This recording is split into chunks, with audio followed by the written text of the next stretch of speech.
Donc on va parler de contenu, de stratégie de contenu, d'approche de contenu. Et effectivement, comme le sous-entend la référence au film ici, finalement une approche de contenu c'est un peu une histoire sans fin.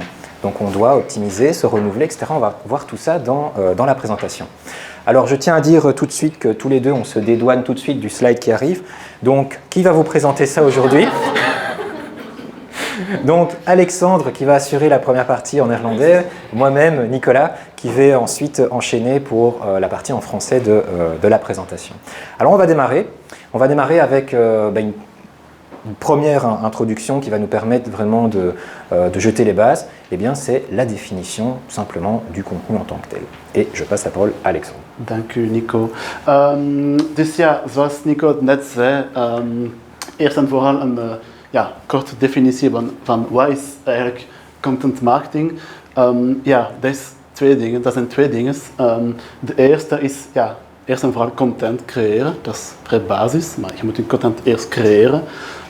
De tweede ding is content dan naar mensen, naar potentiële klanten te promoteren of toe te brengen. En dat is eigenlijk zoals jullie het zien, een langtermijn strategie. En wat zijn die content dat je dan moet creëren en dan naar mensen brengen? Dat kan bijvoorbeeld video's zijn, infografie of eigenlijk gewoon uw website is op zich ook content. Goed, ik moet dat creëren, mensen moeten dat zien, maar waarom eigenlijk? En daar zijn er 3 antwoorden. Die zijn eigenlijk de 3 pijlers van je content. De eerste is educate, dus opleiden. Mensen komen naar u toe om zich informeren, dus om informatie te krijgen. Dat is de eerste pijler. De tweede is entertain, dus serieus zijn is leuk, maar je moet ook af en toe meer entertainment content creëren. En de derde, ook een van de toch belangrijke aspecten, is als mensen vragen hebben, jullie als experten, als een merk, jullie moeten die vraag kunnen beantwoorden. Dus mensen komen naar u toe met een vraag en jullie zijn die experten. En eigenlijk, dat is de 3 pijlers samen, dat creëert uw expertise. En als merk moeten jullie echt expert in jullie domein zijn. Nu, er zijn heel veel termen en heel veel dingen dat jullie zullen horen verder tijdens de presentatie of gewoon verder qua content marketing. Dus content marketing hebben we het net gehad. En in content marketing zijn er eigenlijk een paar verschillende termen. De eerste is brand content. Wat is brand content? Dit is eigenlijk content die door een merk, om een merk naar voren te brengen, die door een merk gecreëerd wordt om een merk naar voren te brengen. Een voorbeeld daarvan zou zijn Red Bull die Felix Baumgartner in de ruimte stuurt en dan moet hij terug naar de aarde, die springt terug naar de aarde. Dat is typisch brand content, gewoon om Red Bull naar voren te brengen. Een ander concept is inbound marketing. En wat is inbound marketing? Dat is eigenlijk een manier om prospecten naar klanten te converteren. Maar mensen komen naar u toe. Dat is geen push, dat is meer een pull manier van werken. En een voorbeeld daarvan zou zijn bijvoorbeeld mensen die zich abonneren op uw nieuwsbrief, op uw website. Dat is een manier van, dat is inbound marketing, dat is echt pull. Nu, er is een vrij groot verschil tussen inbound marketing, dus die pull marketing, en een andere term dat jullie misschien zullen horen, is die outbound marketing. En wat is outbound? Dat is eigenlijk push marketing, dus publiciteit zoals jullie het allemaal kennen. Dus dat zijn 2 manieren van werken. Al die termen en content marketing op zich, dat is helemaal niet nieuw. Dat is iets waarover we het hebben over. We horen dit al jarenlang. Maar waarom is het nu echt enorm belangrijk? Zoals jullie het allemaal weten, in 2023 zijn we in een cookieless world, dus die third-party cookie zal gewoon verdwijnen. En dus nu is het eigenlijk enorm belangrijk om ja, jullie hebben dat al net gehoord, uw first party data te laten groeien, mensen naar uw ecosysteem brengen om die data te kunnen collecteren. En dus eigenlijk, met de 3 pijlers en alles wat ik net zei, het idee is gewoon, ja, uw eigen ecosysteem bouwen en van uw eigen ecosysteem een centraal punt maken. En dit allemaal, dat moet eigenlijk een deel zijn van uw strategieën, van uw merkstrategieën. Dus nu, dat was een vrij globaal manier van zien. En Nico zal u wat verder verklaren hoe dat in elkaar zit. Ok, donc effectivement, on n'est pas en train de vous dire que c'est quelque chose de simple, voilà, qu'on va mettre une stratégie de contenu en place de façon très rapide. D'ailleurs, si on commence à creuser un petit peu, ben, on se rend compte qu'il y a quand même pas mal de boulot et pas mal de termes qui peuvent tout d'un coup s'ajouter. Et face à l'ampleur évidemment des choses, on peut être un peu en moment de grosse panique. Tiens, il y a tout ça à faire, on peut partir dans tous les sens. Et le premier élément, c'est tout simplement de ne pas oublier qu'on est sur un travail, comme on l'a dit dès le départ, de longue haleine. Donc c'est vraiment un travail de long terme, sur lequel on doit travailler, sur lequel on doit penser, sur lequel on doit réfléchir, pour nous permettre de construire une approche vraiment sur le long terme.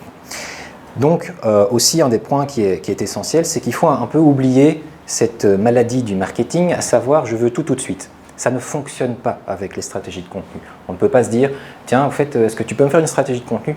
By the way, c'est pour hier et je voudrais déjà des résultats pour la semaine prochaine. Et on est vendredi. Ceci ne fonctionne pas. Et ça, effectivement, c'est un peu une maladie du marketing aujourd'hui, c'est avoir les choses très rapidement. Ça ne peut pas s'envisager à ce niveau-là. Donc il faut se structurer, il faut simplement organiser les choses pour développer une démarche stratégique qui va nous permettre de lancer le projet. Alors ici, je ne vais pas évidemment détailler tous les points, on est sur une approche plus réduite en 10 minutes, mais on va creuser un petit peu certains éléments par la suite. Donc ici, on reprend notre structure qui nous permet d'envisager une suite simplement d'un point de vue stratégique, qui nous permet d'éprouver notre approche et surtout, clairement, d'être dans une phase d'optimisation. Le contenu, c'est de l'optimisation continue.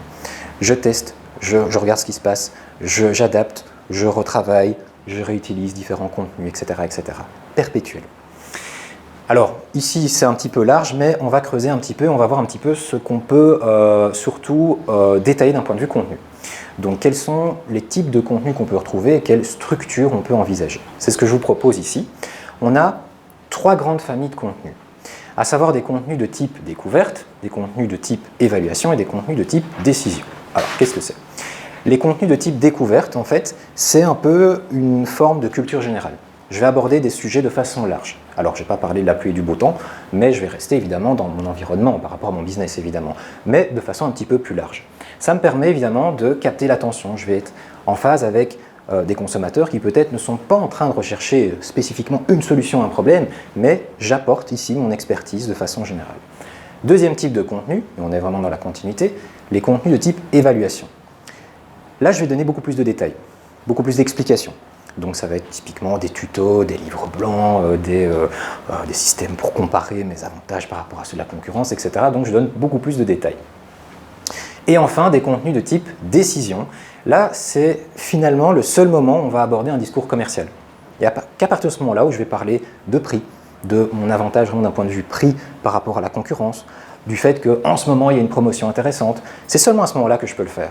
Alors, l'avantage évidemment de démarrer par des contenus de ce type-là pour aller vers des contenus de type décision, c'est qu'en fait, dès le départ ici, on amène le consommateur dans notre environnement. On apprend à se connaître en fait, tout simplement. Et donc, une fois qu'on a appris à se connaître, qu'on a un peu expliqué nos avantages, etc., je suis beaucoup plus crédible pour aborder un discours commercial, plutôt que d'y aller de but en blanc avec ce discours commercial, alors qu'on ne se connaît peut-être pas encore assez. Vous l'avez compris, en fait, cette construction, elle est aussi en parallèle avec un cycle d'achat relativement classique. Construire de la notoriété, voir un petit peu comment se construit la considération de la préférence, et puis finalement l'intention d'achat et l'achat en tant que tel. Ça répond finalement à cette logique-là. Et c'est ce qui nous permet de construire cette histoire. Alors, je l'ai évoqué, on l'a évoqué plusieurs fois, au centre de cette réflexion, c'est le consommateur. Donc c'est vraiment le point qu'on utilise aujourd'hui, de toute façon chez Space depuis, je dis aujourd'hui mais depuis bien longtemps, c'est la notion de consommateur. Et le consommateur, il est vraiment au centre de la réflexion stratégique. On démarre sur base de l'analyse du consommateur. Et cette analyse nous permet en fait de construire une stratégie qui est globale. Et cette stratégie, en fait, elle va se développer sur 3 piliers, dont le pilier du contenu, mais néanmoins avec 2 autres piliers. Tout d'abord, un point qui est essentiel, c'est comment je peux tout d'abord apprendre à connaître mon consommateur? Comment je peux collecter de l'information? Comment je peux échanger de l'information avec lui et apprendre à le connaître? Ça, c'est vraiment ce qui relève de la stratégie de données. Ensuite, le sujet ici en question, comment je peux démontrer que je suis l'expert de ce domaine? Comment je peux créer cette approche-là? C'est la stratégie de contenu. Et puis, je dois porter mon message, je dois l'élargir. C'est la stratégie média qui me permet effectivement de porter mon sujet. L'ensemble de ces piliers travaillent ensemble. C'est vraiment c'est un tout. Je ne peux pas faire une stratégie média d'un côté, déconnecter d'une stratégie de contenu, etc. Ça n'a pas de sens. D'où, c'est vraiment une stratégie globale qui correspond à une histoire complète que l'on souhaite raconter. C'est vraiment un ensemble. Et chez Space, c'est ce qu'on propose aujourd'hui, avec une maîtrise donc, des stratégies médias et des stratégies data, mais aussi, clairement, aujourd'hui, de la stratégie de contenu. Donc ça passe par la mise en place de cette stratégie, mais aussi la production. Donc vraiment la production en tant que telle d'articles, d'infographies, de vidéos, etc., pour développer cette stratégie et finalement développer votre histoire en tant qu'annonceur. Et ce qu'on propose, évidemment, c'est d'écrire ensemble le premier chapitre de l'histoire et de développer vraiment toute cette approche ensemble. On le fait déjà avec certains clients, bien sûr, mais pour être encore plus crédible par rapport à ce qu'on vous raconte ici, eh bien, on l'a fait aussi pour nous. Donc, ce que je vous propose à tous, c'est de dégainer votre smartphone et de vite scanner ce code QR pour découvrir notre plateforme de contenu avec différents articles et notamment sur la révolution, transformation, etc. digitale, de quoi on parle exactement aujourd'hui.